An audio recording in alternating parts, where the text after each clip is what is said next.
If you paid, let's say, $800,000 for a house last year and it's only worth $750,000 today, did you make a mistake? That's the question I want to answer honestly, because the answer is probably not what you think. I'm seeing this play out right now in Atlanta. Buyers who purchased in 2024 or 2025 and they were good houses, good neighborhoods, and maybe you purchased for 750,000 or 800,000 or even north of that. And if they pulled up the Zillow today, that number looks lower than what they paid. So I start getting the phone calls and the text messages asking, did we overpay? Are we underwater? Should we have waited? So let's talk about it. Because if you're sitting somewhere between 700,000 and 900,000 and you're trying to decide whether to buy right now or hold off, this video is for you. No spin, no hype, just what's actually happening and what it means for your decision. When buyers say, I'm scared of overpaying, and I hear it all the time, I think it's the biggest fear for buyers right now. They almost always mean one of three things. Either one, what if we buy at the top and prices drop?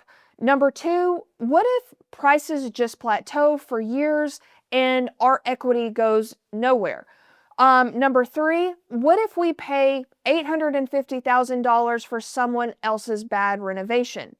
Three different fears, three very different answers. To talk about today, we have to talk about 2020 through 2022 because that's the market everybody's brain is still living in. From mid-2020 through early 2022, in-town Atlanta was an absolute circus. I lived it. I had clients waiving inspections, waiving appraisals, going $50,000, $75,000, sometimes $100,000 over list price. Houses would hit the market on Thursday, and by Sunday afternoon, there were 9 offers and your best and final were done. Rates were in the threes, and money was cheap, and people were terrified of missing the bottom. Then the rates jumped. And the market didn't crash, it just kind of exhaled. Days on the market crept up, price drops became more normal again, inventory started stacking, and we landed where we are today. Basically a plateau with small wiggles depending on the month, the neighborhood, and what's competing on the street. So here's the truth that nobody on Instagram wants to say. In-town Atlanta in 2026 is not 2021, but it's not 2008 either. It's something completely new and different. And the buyers who do well right now are the ones who stop pattern matching to the last cycle and actually look at this one. Fear number one, what if we buy now and prices drop? And here's my honest answer. In most in-town Atlanta zip codes, prices have been roughly flat for about 2 years. Some pockets are down a touch, some pockets are up a touch, and nobody, not me, not Zillow, not your uncle who watches Bloomberg all the time, knows exactly where the next 12 months are going to go. But here's what people miss when they're staring at the purchase price. The purchase price is only one number on the page. The two numbers that actually shape your life are the monthly payment and your interest rates. A buyer who waits for prices to drop another 5% is almost always making a worse deal because, as we know, when rates come down, the prices go back up. That's not a prediction, that's just how the math works when more buyers can suddenly afford more house. And you can always refinance a rate, you cannot renegotiate a purchase price 2 years after closing. So, if you bought last spring, let's say for $50,000 over what it would sell for today, and your payment is comfortable and you love the house and you're staying for 7 to 10 years, you didn't make a bad decision, you made a life decision and the market did what the market does. The people who actually get hurt are the ones who stretch to the absolute max on a short time horizon.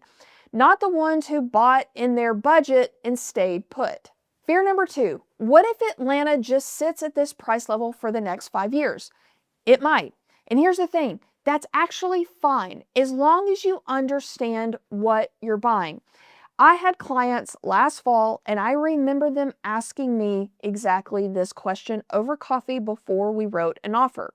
And what I told them is that appreciation is only one way you build equity in a home. The other one is the one that never makes the headlines. It's just you paying your mortgage every month. After 5 years, even if the home is worth exactly what you paid for, you could have $50,000, $60,000 more in equity just from paying down your loan. That's real money. And that's your down payment on the next house if you choose to upgrade or downsize, whatever it may be. And in town Atlanta specifically, even in a flat market, isn't truly flat over a long enough time frame.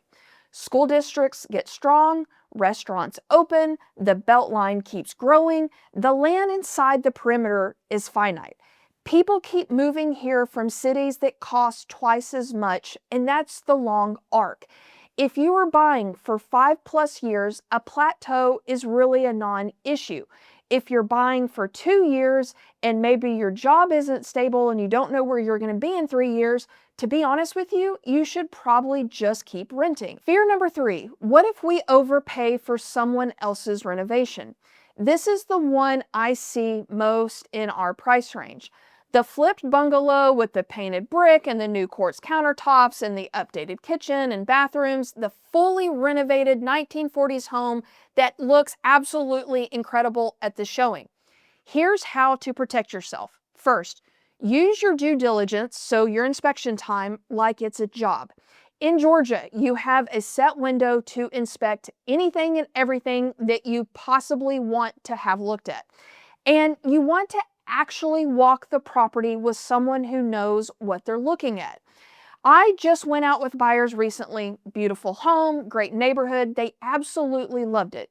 And during the walkthrough, I noticed a pretty significant crack in the retaining wall out front. It wasn't leaning, it wasn't failing, but the kind of thing that could become a serious problem down the road. So I pointed it out to my clients, and their question is exactly probably what yours is going to be.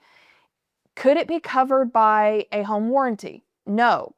Would homeowner's insurance possibly cover it? Also, no. If that wall ever fails, that's coming out of your pocket. And we are talking about a potential 5-figure repair depending on the size of the wall. Is it wood? Is it brick? Is it stone? All of that will impact the price of a repair or the cost to rebuild that wall. Now, here's the thing. They bought the house anyway, because they knew, they waited, and they decided that they loved that house enough to take on the risk. And they went into it clear-eyed. That's the whole point. Not to talk you out of anything. You just have to make sure that you're not finding out about something like that 6 months after closing when your options are gone. That's what's knowing what to look for actually gets you. Not a scare tactic, just information at the right time. Second, look at the comps the appraiser will look at, not the Zestimate, what actually closed in sales in the last probably 30 to 60 days within a half a mile. Similar size, similar condition. If you're paying $200 a foot and everything comparable closed at $170, you need a real reason why. It just feels nicer is not a reason. Third, don't waive your appraisal contingency. And if you're not sure what that means, here's the short version. When you finance a home, your lender orders an independent appraisal to confirm the house is actually worth what you agreed to pay. So if you offer $750,000 and the appraisal comes in at $720,000, your lender will only loan based on that appraised number, so the $720,000 number. That $30,000 gap is yours to cover out of pocket, or you can renegotiate with the seller and get them to come down, maybe meet them in the middle somewhere, or use it as a reason to walk away. The appraisal contingency is what gives you that option. Without it, you're on the hook for the difference no matter what. I just don't recommend getting yourself in that position. In 2021, buyers were waiving that protection just to win the house. Completely understandable. It was that competitive. But we're not in that market anymore. In 2026, you almost never need to waive your appraisal contingency to get a house under contract, even if you're in multiple offers. There's some ways to get around that. But if you're still doing that because that's what you think you have to do, because maybe you bought a house during that time and you're just kind of doing it out of habit, or because some agent told you to do it because it makes your offer stronger, you're giving away a protection that you don't need to give away. Keep in mind, a house is only worth what someone else is willing to pay for it. That cuts both ways. There's no objective fair price floating in the sky. The Zestimate is a guess. The tax appraisal is a guess. The number that your neighbor swears their house is worth is an absolute guess. The real price is what a willing buyer and a willing seller agree to on one specific day. So when you ask the question, did we overpay? What you're really asking is, did we pay more than any other buyer would have that week? And the answer is usually almost always maybe a little, but it's almost never the catastrophic number that people fear. So do you buy now or do you wait? And here's how I answer this when someone is sitting across from me. Buy now if you are planning to stay for at least 5 to 7 years and that payment is comfortable for you, meaning you're not stretched to the limits. So if an unexpected expense comes up in your life, that you're not going to stress out about it.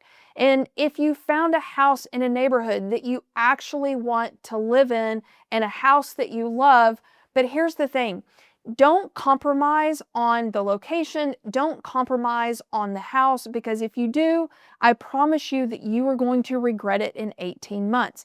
And if the inspection came back clean and you're emotionally ready, that's your answer.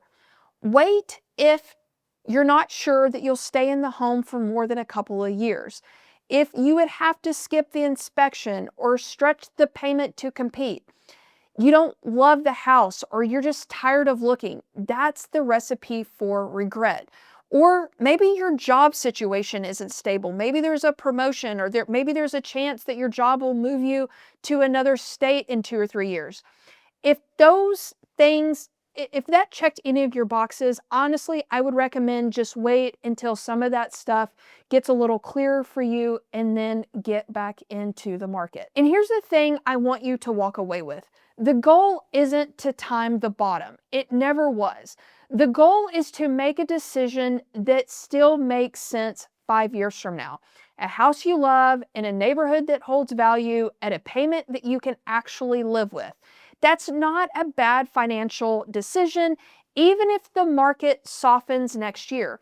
And a deal you stretched into in a neighborhood you settled for with inspections you skipped, that's how people end up with regret, no matter what the market does.